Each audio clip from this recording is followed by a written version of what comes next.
Today, we are creating the strongest possible character in the whole One Piece universe. But it's not that simple, because in this video, luck is involved, and that will decide the strongest character we get in the end. But one thing I'm sure of is that this is going to be super crazy. So, before we start, here are some ground rules. First, we will only be choosing characters that are alive today. Second, we can only take one trait from each character. For example, if we take Luffy's intelligence for our character, we can't take anything else from him, and the traits that we need to make our strongest character are strength, durability, speed, a devil fruit, sword 1, sword 2, a weapon, battle IQ, intelligence, bloodline, body, armament haki, observation haki, conqueror's haki, and a special ability. So let's spin the wheel and see which character we get first.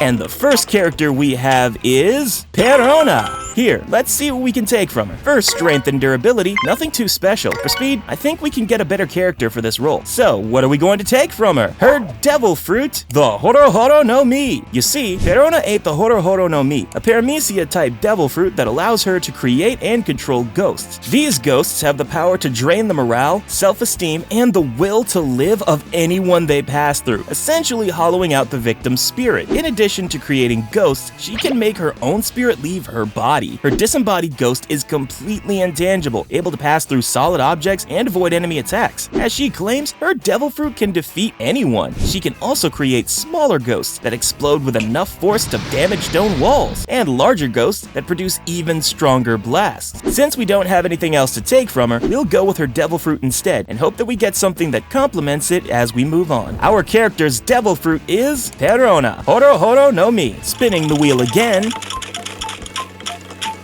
And the second character we get is Blackbeard. Here, as we all know, he's the only person in history to wield the powers of 2 devil fruits. Plus, his bloodline is also special, known only to a small number of individuals, including his crew and the 5 elders. So, what are we going to take from him? Well, we can take his bloodline, which we know is somewhat unique. Even characters like Marco the Phoenix had hinted that Blackbeard's body is different from normal humans. Apart from that, Teach has immense superhuman endurance and durability. During his fight with Ace, he was engulfed in flames and pierced in the chest by 2 fire spears. Yet, after putting out the flames, he shook off the impact. Another example of his endurance is when he took a jet pistol from an enraged Luffy, and one of Sengoku's shockwaves in his Daibutsu form, coming out with only minor injuries both times. Not only that, he even survived a point-blank quake bubble attack from Whitebeard to the head and neck without losing consciousness. As for haki, Blackbeard can use all forms of it, but to be honest, I believe we can find an even better character for this later on. So, are we going to take his bloodline or his durability? Well, I have a better option. Let's take Blackbeard's special ability. And with that, we've unlocked 2 more devil fruits to choose from. Spinning the wheel again.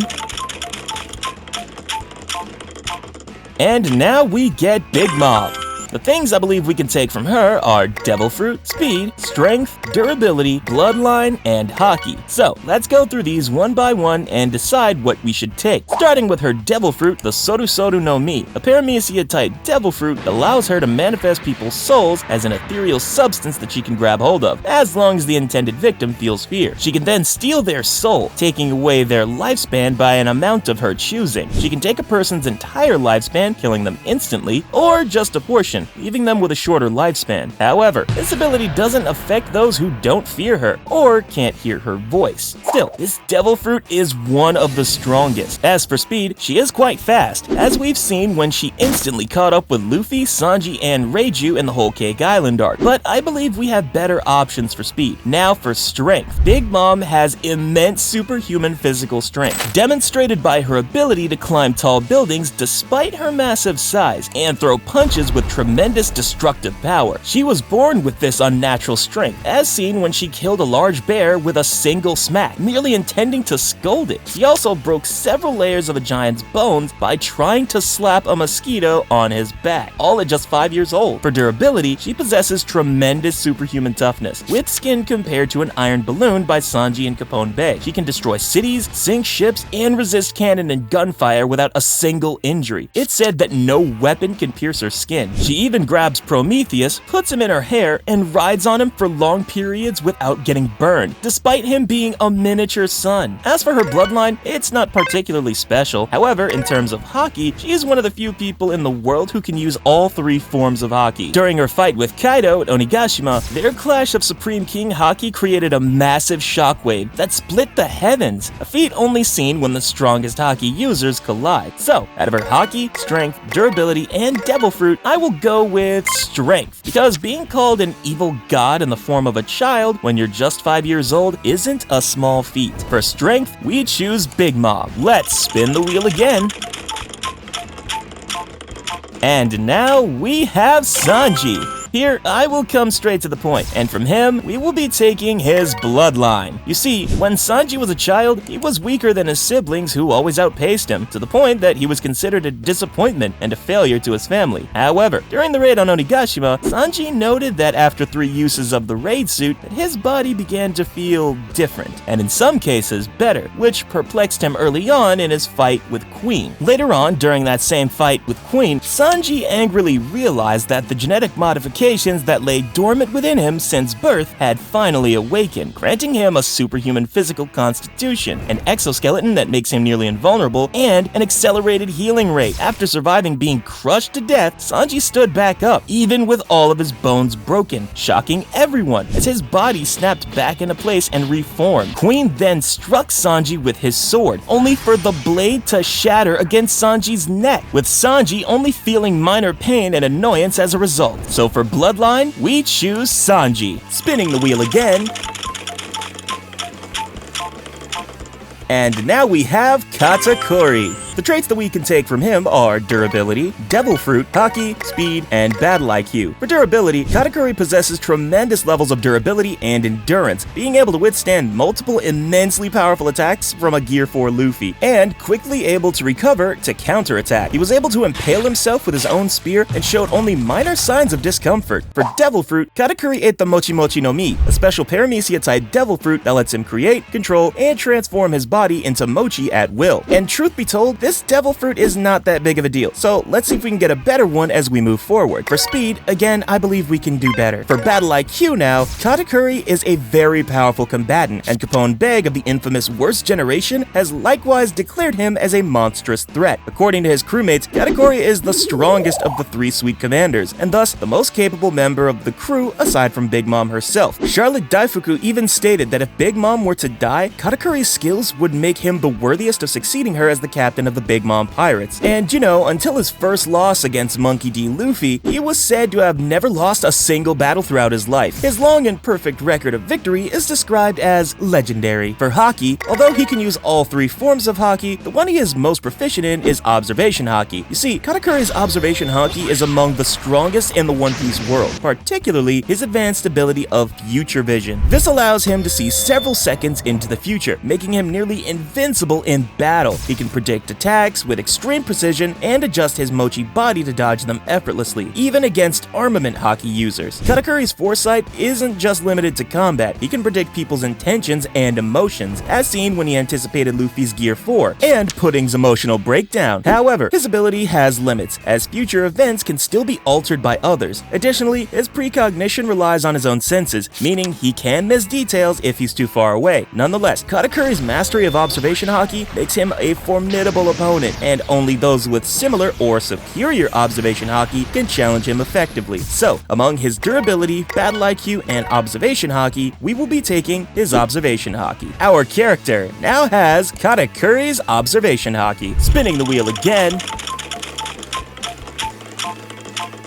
And now we get Aokiji. The traits we can take from him are Devil Fruit, Haki, Battle IQ, and Durability. For Devil Fruit, Kuzan ate the Hiei no Mi, Logia-type Devil Fruit that allows him to create, control, and transform his body into ice. In combat, Kuzan can create weapons, primarily forming swords and spears, but can also make more elaborate constructs, like a giant pheasant to send flying at enemies. By imbuing his icy fist with Haki, he can also greatly empower his punches. Even by Logia standards, this this ability has impressive potential. When used excessively for 10 days straight, it was able to permanently alter the very climate of half an island, rendering it frozen, uninhabitable wasteland with constantly raging blizzards. For haki, I believe he's more proficient in armament haki. Like, his haki is shown to be enough to allow the ex-admiral to have an even exchange of blows with Garp, a wielder of both armament and Supreme King haki, causing a massive explosion when they struck one another with their haki-imbued fists. Well, I'm going to take a risk here and leave armament haki, hoping that we can get someone even better later. Next, Kuzan's battle IQ is also exceptional due to his combination of immense combat experience, strategic thinking, and ability to adapt in high-pressure situations. As a former admiral, he mastered complex military strategies, commanded fleets, and made crucial decisions, such as executing or preventing a buster call. Despite his laid-back attitude, his leadership qualities earned him support to become Fleet Admiral, highlighting his sharp decision-making skills. In combat, Kuzan's ability to effortlessly overpower formidable opponents like Whitebeard commanders and handle prolonged intense battles, such as his 10-day duel with Akainu, showcases his tactical brilliance. His quick thinking and use of environmental advantages, such as freezing foes, demonstrate his adaptive combat style. Even outside battle, Kuzan's deep understanding of the Marine's inner workings and navigation skills reflect his overall intelligence. And now for durability. It's extraordinary, evidenced by his ability to fight Akainu for 10 days, despite suffering several injuries, including the loss of a leg. He quickly recovered from powerful attacks, such as Marco's haki-imbued kick and Josu's haki-infused tackle, which left him with only minor injuries. Even after Garp's devastating blue hole attack that created a deep crater, Kuzan emerged with just bruises. He withstood a massive haki punch exchange with Garp, walking away with superficial wounds. So, what are we gonna take from him? Devil Fruit, Battle IQ, or durability? My choice is his Battle IQ, as fighting for 10 days straight isn't something most people can do. So, for Battle IQ, we choose Aokiji. Well, if you are enjoying this video so far, hit that subscribe button, like this video, and let's keep going. Spinning the wheel again.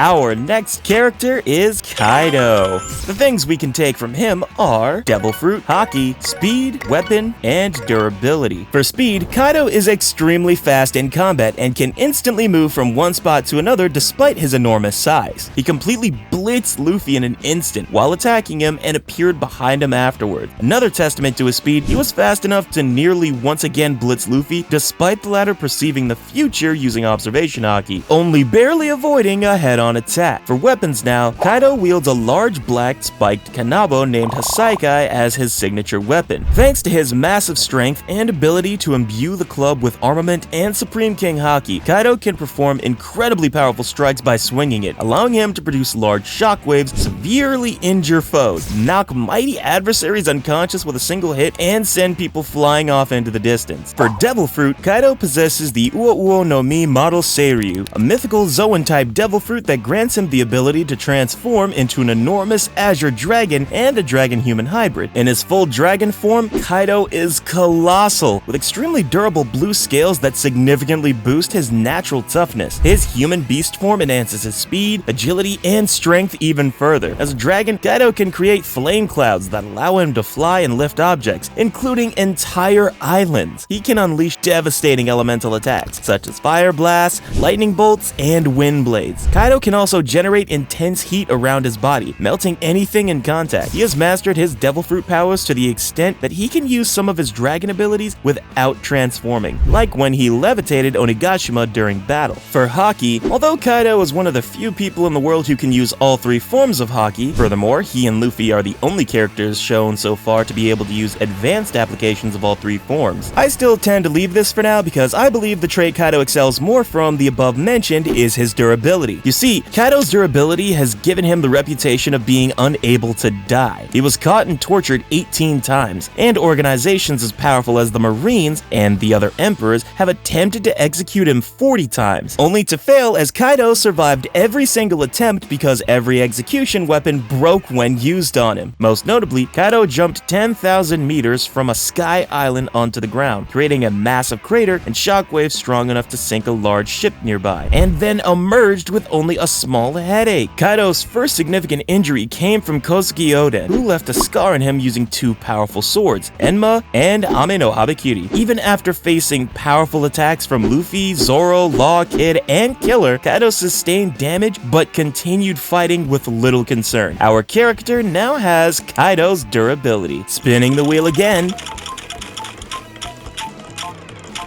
And now we have Beckman. Well, we don't know much about him, but the thing we know is that he's the first mate of the Red Hair Pirates, and has the crew's second highest authority, behind Shanks himself. 12 years ago, he easily defeated Higuma's crew of mountain bandits, using only a cigarette and his rifle as a club. Beckman is also extremely fast, as shown when he climbed up and sat on a marine ship mast to intercept Kizaru before he could attack the Polar Tang, despite having just arrived on the scene. Another showing of his strength is when he managed to take the arm clean off the worst generation pirate Eustace Kid. Well, apart from all this, the thing I'll be taking from him is intelligence. You see, in an SBS, Oda actually mentioned that Beckman has the highest IQ of any character introduced in the East Blue Saga. So, if Oda himself is saying that this character has the highest IQ, then how can we leave this trait behind? Our character now has Beckman's intelligence. Spinning the wheel again.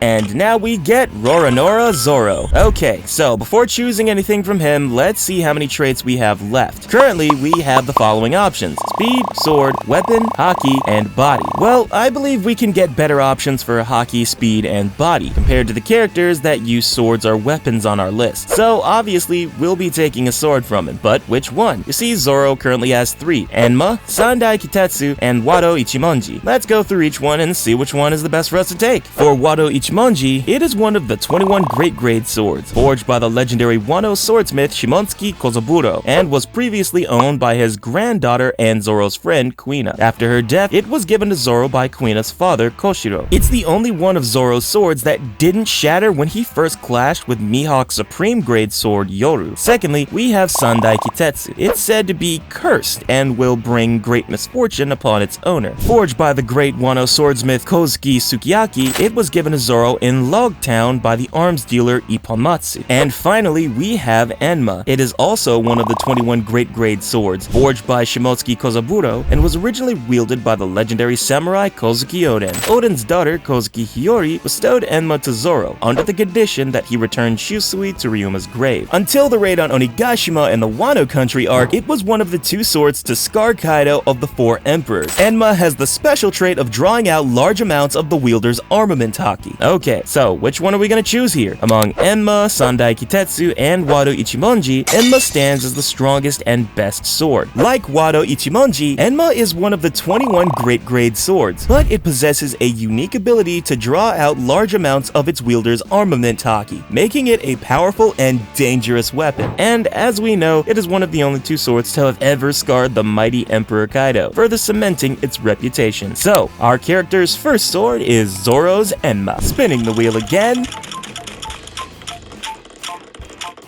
And now we get Kizaru. From him, we can either take his Devil Fruit or his Speed. For Devil Fruit, Kizaru ate the Pika Pika no Mi, a Logia-type Devil Fruit that grants him the ability to create, control, and become light itself. This power allows him to move and attack at the speed of light, making him one of the fastest and most dangerous characters in the One Piece world. Kizaru's main offensive ability involves firing concentrated laser beams from his fingers and feet, which can cause massive explosions and easily pierce through opponents. In combat, Kizaru's light speed kicks are his signature move, delivering devastating blows with incredible momentum, sending opponents flying across vast distances. His kicks, coupled with his lasers, make him a formidable opponent who can cause large-scale destruction in an instant. Furthermore, Kizaru can utilize his light powers to reposition himself rapidly on the battlefield by deflecting light off surfaces or traveling in a straight line, making him almost impossible to catch. Kizaru can also blind and stun enemies by emitting blinding flashes flashes of light. In close combat, he can even solidify light to form a sword for melee attacks. For speed, we will be considering his natural speed. You see, even without utilizing his light transformation, Kizaru exhibits impressive natural speed and reflexes. His ability to engage powerful opponents like Rayleigh and Whitebeard with relative ease further underscores his superior speed and physical prowess. Among these two, it's obvious that we'll be taking his Devil Fruit, the Pika Pika no Mi, because with this, our character can now move and attack at the speed of light, making him one of the fastest and most dangerous characters in the One Piece world. Our character's second Devil Fruit is Kizaru's Pika Pika no Mi. Spinning the wheel again.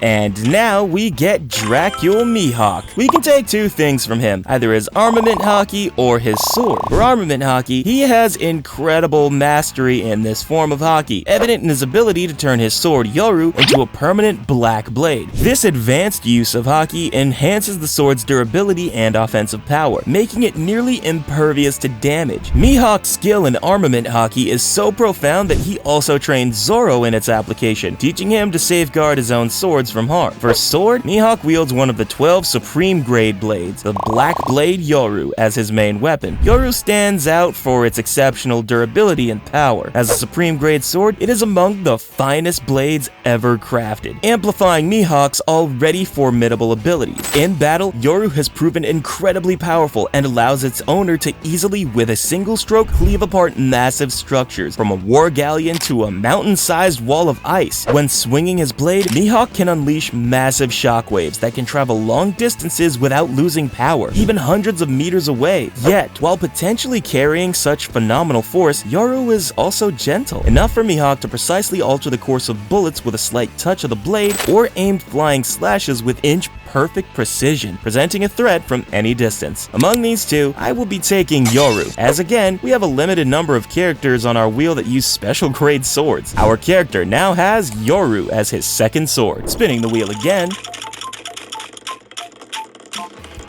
The one we now get is Luffy. Okay, so there are quite a few things we can take from it. That is his speed, armament haki, conqueror's haki, and his devil fruit. For speed, Luffy possesses tremendous speed, agility, and reflexes. When battling Dracul Mihawk during the Summit War of Marineford, he was able to dodge strikes of the world's greatest swordsman, including ducking under one that completely cleaved through a faraway glacier. After his 2-year training arc against Charlotte Katakuri, he showed the ability to dodge a considerable amount of the Sweet Commander's strikes, as well as all of Katakuri's attacks with his trident Mogura. During his fight with Kaido on Onigashima, Luffy managed to partially dodge Kaido's Raime Hake attack, despite the Emperor being capable of moving near blinding speed. For armament haki now, Luffy is an immensely skilled user of this type of haki, having learned it from Silver's Rayleigh during the 2-year time skip. Since then, he uses it in combat in the New World to increase his offense and defense. While trapped in Udon, Luffy started training to advance his armament haki, and during the battle on Onigashima, he advanced his armament haki to the point where he could hurt Kaido using his hardened Gear 3, whereas previously he couldn't even touch him while using his Gear 4. For Conqueror's haki, Luffy is an immensely skilled user of Supreme King haki, a very rare form of haki whose users have said they have the qualities of a king. During the raid on Onigashima, while fighting Kaido, Luffy came to realize that he could infuse himself with Supreme King haki, doing so in his arms, legs, and his body, which dramatically increases his attack power, thus becoming one of the small handful of Supreme King haki users known to achieve this advanced application. Using this, combined with his higher grade advanced armament haki, he could deal immensely powerful blows against Kaido, whereas his previous attacks were too shallow. Not long after, when Luffy and Kaido clashed for a third time, their imbued Supreme King haki attacks resulted in the heavens being split in half, causing the clouds to part, something that had previously only ever occurred whenever 2 of the 4 emperors clashed against each other. As such, this might indicate that Luffy's haki has ascended to the same level as that of the strongest pirates in the world. For Devil Fruit, we all know how overpowered his Devil Fruit is. You see, Luffy ate the Hito Hito no Mi, Bottle Nika, which allows the user to become an incarnation of Nika, an ever-playful sun god known for liberating slaves and bringing smiles to people's faces. This grants Luffy's body a rubber physiology and allows him to fight however he pleases, just as long as he can imagine it. According to the 5 Elder Saint Shepherd Jupiter, this is the most ridiculous power in the world. In Wano country, his fruit awakened after his apparent apparent death, and third loss against Kaido, granting him immeasurably awesome powers that the world government itself fears. In addition to this, Luffy is afforded the enhancements common among Zoan devil fruits, including greater strength, speed, and a faster recovery rate. It is revealed that Luffy's true power is not only his rubber physiology, but instead something much different. In truth, his power allows him to bring forth whatever he can imagine into reality. However, this is only possible if the devil fruit awakens and is limited to Luffy's own imagination. So, among his devil fruit, haki, and speed, I lean more towards his devil fruit, as it will allow our character to be limited only by his own imagination. Our character's second devil fruit is Luffy's Hito Hito no Mi. Spinning the wheel again.